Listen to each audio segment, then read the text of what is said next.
आपकी আদালতে জামিয়াত উলেমায়ে হিন্দের প্রেসিডেন্ট মৌলানা মেহমুদ মদনীর ওপর অভিযোগ হলো যে ইনি পর্দার আড়াল থেকে রাজনীতি করেন। এখন মৌলানা সাহেব, লোকেরা বলে যে আপনি পলিটিক্সে তো নেই, কিন্তু পলিটিক্স পুরোপুরি করেন। আপনি নরেন্দ্র মোদীর প্রশংসা করেন, অমিত শাহের সঙ্গে দেখা করেন, আরএসএস এর সাথে কথা বলেন। আমরা সবাই একই দেশের সিটিজেন, তাই না? আর আমাদের ভালো মন্দ সব একে অপরের সাথে জুড়ে আছে। দেশের উন্নতি হবে, সবার জন্য ভালো হবে। দেশের মধ্যে খারাপ কিছু হবে, খারাপ কিছু ঘটবে, সবার জন্যই খারাপ হবে। পলিটিক্স তো সবসময় লুকিয়েই করা হয়ে থাকে। আমি কিন্তু পলিটিক্স করি না, কিন্তু দেশের জন্য কোনো মানুষ ভালো কোনো কিছু করলে প্রশংসা করব, ভুল কাজ করলে সেটা সংশোধন করব। এটা করাটা গুরুত্বপূর্ণ আমাদের জন্য। আর দেখা সাক্ষাৎও করব, সবার সাথে দেখা করব। আর দেখা সাক্ষাৎ করা, কথা বলা, এগুলো পলিটিক্স করা নয়, এগুলো দরকার, আমাদের দেশের জন্য দরকার। এটা দেখা না করলে তাহলে কথা কি করে হবে, কিভাবে বোঝাবো, কিভাবে বুঝবে? তাই এগুলো তো গুরুত্বপূর্ণ জিনিস। আমি এগুলো করে চলেছি আর করতেই থাকবো সব সময়। তাহলে আপনি যখন প্রধানমন্ত্রী মোদীর প্রশংসা করেন, যখন উনি ইসলামিক কান্ট্রিগুলোতে যান, ওখানকার লোকেরা ওনাকে জড়িয়ে ধরে, উনি অ্যাওয়ার্ড পান, তখন আপনার ভালো লাগে সেগুলো? আমার দেশ, এটা আমার দেশের প্রাইম মিনিস্টার। উনি যদি ওনাকে সম্মান দেওয়া হয় তাহলে তো দেশকেও সম্মান জানানো চায়। শুনুন,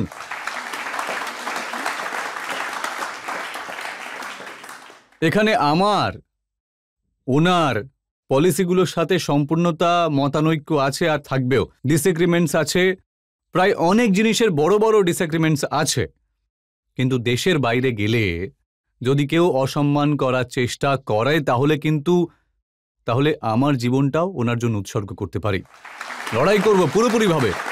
মদনী সাহেব, আমাদের দেশের লোকেরা বাইরে গিয়ে বলে যে ভারতবর্ষের মুসলমানদের প্রতি অন্যায় করা হচ্ছে, ভারতবর্ষে মুসলমানদের পরিস্থিতি খুবই খারাপ, আমেরিকাতে, ইউকেতে। এটা তো আমিও বলবো, যেসব প্রবলেম আছে ওগুলো নিয়ে তো আমিও বলবো। যেসব প্রবলেমগুলো আছে যদি ওগুলো সলভ করার চেষ্টা না করা হয় তাহলে আমি সব জায়গাতেই যাব, যেখানেই যাব ওখানেই কাঁদবো, এখানেও কাঁদবো, বাইরেও কাঁদবো। কাঁদুনি তো আমাকে গাইতেই হবে। তাই এই জন্য এগুলো তো এটা আলাদা ব্যাপার, ওটা আলাদা ব্যাপার। আরশাদ মদনী সাহেবের বক্তব্যে আমি দেখছিলাম উনি বলছেন যে দেশ স্বাধীন হওয়ার পর মুসলমানদের পরিস্থিতি সবথেকে বেশি খারাপ হয়েছে। এমন পরিবেশ তৈরি করা হচ্ছে যে মুসলমানদের বেঁচে থাকার কোনো অধিকার আর নেই। দেখুন, একদিকে মিডিয়া আছে, একদিকে একটা বিশেষ ধরনের পারসেপশন ক্রিয়েট করা হয়েছে। আচ্ছা, এটা আপনার কি মনে হয় না যে প্রয়োজন রয়েছে এগুলো কারেক্ট করার? যদি এগুলো কারেকশন করা না হয়, কারেকশন করার জন্য সিনসিয়ার এফর্ট দেবে না গভর্নমেন্টের দিক থেকে, মিডিয়ার দিক থেকে আর সিভিল সোসাইটির দিক থেকে, তাই এটা দেশের সাথে বন্ধুত্বতা নয়, আমি তো এটাকে বিশ্বাসঘাতকতাই বলবো। তাই এই সিচুয়েশনটাকে পাল্টানোর জন্য আমাদের সবাইকে একত্রিত হয়ে এফর্ট দিতে হবে। সিচুয়েশন তো খুবই খারাপ। আপনাকে এখানে ডাকার উদ্দেশ্য এটাই যে আমরা একসাথে এই সিচুয়েশনটার উন্নতি করার জন্য কিছু করতে পারি। কিন্তু যে দাবি সরকার পক্ষের আছে, সবকা সাথ সবকা বিকাশ, সেটা কি হচ্ছে? জানি না, আমি তো এটা নিয়ে আমার একদম মনে হয় না যে এটা নিয়ে যেরকম সিনসিয়ার এফর্ট দেওয়া উচিত সেটা কি হচ্ছে। আমার মনে হয় না সেটা। কারণ আমরা সব সময় সরকারের লোকজনদের যখন কথা শুনি যে রেশনে, বিদ্যুতে, বাড়িতে কোনো ভেদাভেদ করা হয় না, সে হিন্দু হোক মুসলমান হোক সবাই। সেটা তো খুব ভালো, যদি এরকম হয়ে থাকে তাহলে খুবই ভালো কথা। কিন্তু ন্যায় বিচারে, আইনের ইমপ্লিমেন্টেশনেও সমতা থাকা উচিত, ঠিক কি না? তবেই হবে ঠিকঠাক। যদি ওটা করা সম্ভব না হয় তাহলে তো বিকাশের আর সমতা ছাড়া গুরুত্বটা কি পড়ে থাকে? তাহলে কোনটা করা হচ্ছে না? ন্যায় বিচার, আইন ইমপ্লিমেন্টেশন ওটার, আর লোকজনদের সম্মান, এই ৩-৪টে অনেক বড় খুব ইম্পর্টেন্ট জিনিস। আইন তো সবার জন্যই সমান, ওটা সমান হওয়াও উচিত, সেটা দেখতেও পাওয়া উচিত। দেখুন, আপনার মনে হয়েছে যে বুলডোজার চালানোর জন্য লোকজনদের উপর অন্যায় করা হয়, অবিচার করা হয়, তাই আপনি ওটা সুপ্রিম কোর্টে চ্যালেঞ্জ করে দিলেন। ওটা তো করেছি, সুপ্রিম কোর্ট পর্যন্ত এটা নিয়ে যাওয়ার প্রয়োজনও ছিল না, তাই না? যারা দাবি করে যে সবার সাথে সমতা আছে তাদেরই এরকম মোকদ্দমা করা উচিত হয়নি যে ওখানে যাবার প্রয়োজন পড়ে কারোর, তাই ওটা দরকার ছিল। ওনার তো যুক্তি এটা, উত্তরপ্রদেশে ল অ্যান্ড অর্ডার সিচুয়েশন খুবই খারাপ ছিল, সেখানে লোকজনদের ভালো করার জন্য কঠিন পদক্ষেপ নেওয়ার প্রয়োজন ছিল, আর পদক্ষেপ নেওয়ার ফলে এতে মৌলানা সাহেবের অসুবিধা হয়ে গেছে। এখন এটা এখানে মৌলানা সাহেবের দিকে পুরোপুরি শিফট করবেন না আপনি, বরং প্রশ্ন শুধু এই ব্যাপারটা নিয়ে যেখানে বলা হচ্ছে যে ল অ্যান্ড অর্ডারকে ঠিকঠাক রাখা, এটা খুব ভালো কথা যে ল অ্যান্ড অর্ডারকে ঠিকঠাক রাখার জন্য যেরকম কঠিন থেকে কঠিনতম অ্যাকশন নেওয়া উচিত সেটা নেওয়া উচিত, কিন্তু ওই অ্যাকশনটা নেওয়ার জন্য একটা সীমা থাকা উচিত। ওই সীমাকে যদি অতিক্রম করা হয় তাহলে সেটা উচিত হবে না। কিন্তু ওনার দাবি যে আগে পুলিশ সামনে দৌড়তো আর মাফিয়া আর গুন্ডারা ওদের পেছনে তাড়া করত, এখন গুন্ডারা দৌড়ায়, মাফিয়া দৌড়ায়, পুলিশ তাদের পেছনে তাড়া করে। হতে পারে উনি ওই কথাটা হয়তো সত্যিই বলছেন, আমি ওই পার্টিকুলার কথাটা নিয়ে কিছু বলতে চাই না, আমি শুধু ওই ব্যাপারটা নিয়েই বলতে চাই যে ইমপ্লিমেন্টেশন সবার জন্য সমান আর এই একই ধরনের হওয়া উচিত, ভুল পথে করা উচিত নয়। কিন্তু যদি আপনার মতো লোকেরা কোনো মাফিয়ার বিরুদ্ধে অ্যাকশন নেওয়ার জন্য অবজেকশন করেন তাহলে বলুন। কোথায় অবজেকশন করছি?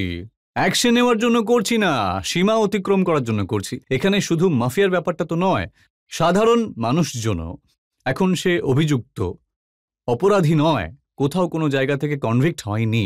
আচ্ছা, আরও একটা ব্যাপার একটু বলুন তো, আমি অপরাধ করেছি, শাস্তি আমার বুড়ো মা বাবাকে দেওয়া হচ্ছে, এটা কিরকম ব্যাপার হলো? আমি একটা এক্সাম্পল দিচ্ছি আপনাকে, মুখতার আনসারি, ওনার বিরুদ্ধে তো অনেকগুলো কেস ছিল, গোটা উত্তরপ্রদেশ জানে, বড় গ্যাংস্টার ছিলেন উনি, 63 ক্রিমিনাল কেসেস ছিল ওনার ওপরে, ওটার মধ্যে মার্ডারের কেসও ছিল, আর 8টা কেসে ওনার কনভিকশন হয়ে গিয়েছিল। আমাকে একটা কথা বলুন, আপনি আগে আমার কথার উত্তর দিন না। হ্যাঁ, আপনি ওটাই তো, আপনি মুখতার আনসারির ব্যাপারে বলেছেন যে উনি গরিবদের মাসিহা। শুধু আমি বলিনি, ওই জায়গা গিয়ে জিজ্ঞাসা করে নিন একবার, আর সেটা মুসলমান হওয়ার জন্য নয়, ওনার তো ভোটারও মোর দ্যান 80% নন মুসলিমস, ওই কনস্টিটিউয়েন্সিটাই তো এরকম। উনি মুসলমানদের লোক ছিলেন না, উনি তো গরিবেরই ছিলেন, সত্যি গরিবদের মানুষ ছিলেন।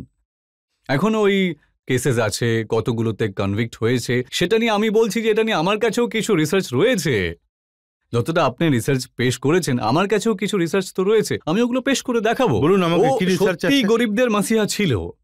আপনি যেটা বলছেন যে আপনি ওনার এমন একটাও কেস দেখাতে পারবেন না যেখানে কারোর বাড়িতে উনি দখলদারি করেছেন, কারোর সাথে এরকম কিছু করেছেন। আমি খুব অত্যন্ত কনফিডেন্স নিয়ে বলছি, আমি ফিরিয়ে নেব আমার কথা।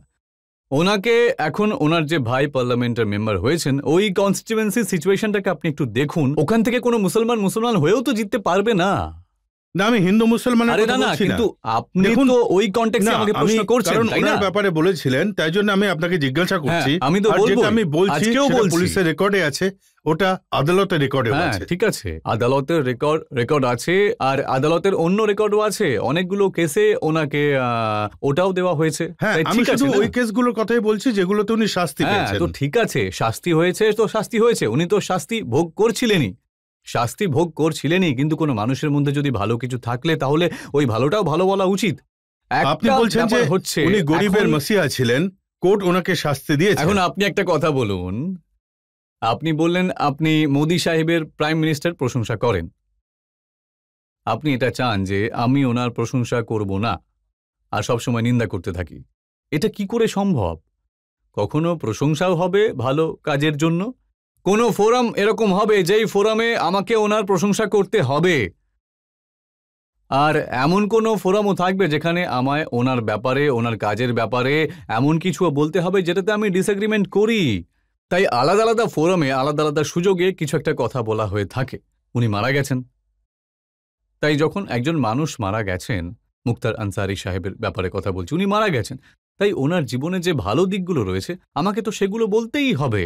আমাদের মধ্যে তো এমনিতেও এটা বলে যে মানুষটা মারা যায় তার ভালোটাই বলা উচিত, খারাপটা কখনোই বলা উচিত নয়। না, যখন উনি বেঁচে ছিলেন তখন আপনি ওনাকে ক্রিমিনালস কখনো প্রশংসা করিনি, কখনো কোনো প্রশংসা করিনি, কোনো দরকারই পড়েনি তার। মারা যখন গেছেন, আমি একটা কথা বলতে চাই, আর এই কথাটাকে আমি শুধু বলছি না, গোটা এলাকাটা বলছে।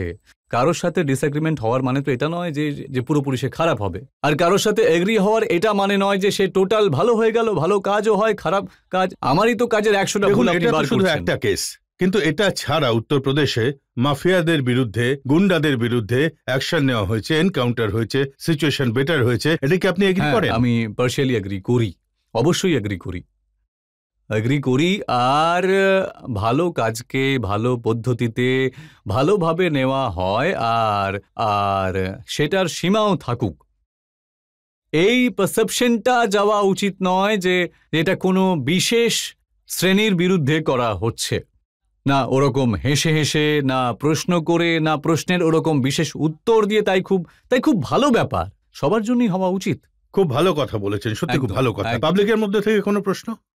স্যার, যখন রাম মন্দিরের ভিত্তিপ্রস্তর স্থাপন হয়েছিল তখন আপনার একটা বক্তব্য ছিল যে কোনো দেশ বা রাষ্ট্রের প্রধানমন্ত্রীকে কোনো মন্দির বা উপাসনালয়ের ভিত্তি স্থাপন করতে যাওয়া উচিত নয়। স্যার, আপনি এটা কেন বলেছেন? দুটো কথা এসেছিল, একটা খবর ছিল যাতে দুটো কথা এসেছিল। মসজিদের ভিত্তিপ্রস্তর স্থাপন করতে যাচ্ছেন, ওটা একটা রটনা হয়েছিল। ঠিক হোক বা ভুল হোক, প্রাইম মিনিস্টার যাবেন, ওই মসজিদের ভিত্তিপ্রস্তর স্থাপন করবেন, ওই যে 5 একর জমি দেওয়া হয়েছিল, সেটা ছিল একটা। আর ওই যুগে এই কথাটাও রটেছিল, তাই আমার ওই বক্তব্যটা আসলে ওই কনটেক্সটটা নিয়েছিল। কিন্তু আমি আজ ওই কথাটাই বলি যে আমার নেশনে যে কোনো এই ধরনের পদে থাকা মানুষকে যে কোনো ধরনের রিলিজিয়াস অ্যাক্টিভিটিতে লিড করা উচিত নয়। এটা আমি আজও বিশ্বাস করি।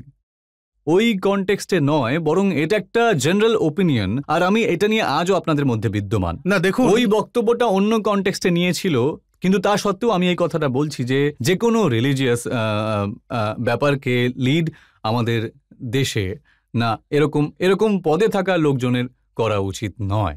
তাহলে কাকে লিড? যেমন রাম মন্দিরের উদ্বোধন হলো। দেখুন, রাম মন্দির নিয়ে যদি আমরা বেশি কথা বলি, এই ব্যাপার ভালো দেখাবে না।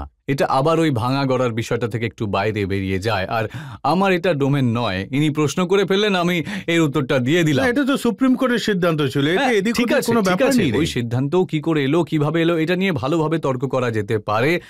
ওই জাজমেন্টে উনি কত রকমের কথা বলেছেন না, ওইসব নিয়ে যদি কথা বলি তাহলে শুধু কাদা ছোড়াছুড়ি হবে, সেটা করে কোনো লাভ নেই। তাই এটাকে এখানেই থামান, আর এই ব্যাপারটাকে আমি এই পর্যন্তই রাখতে চাই।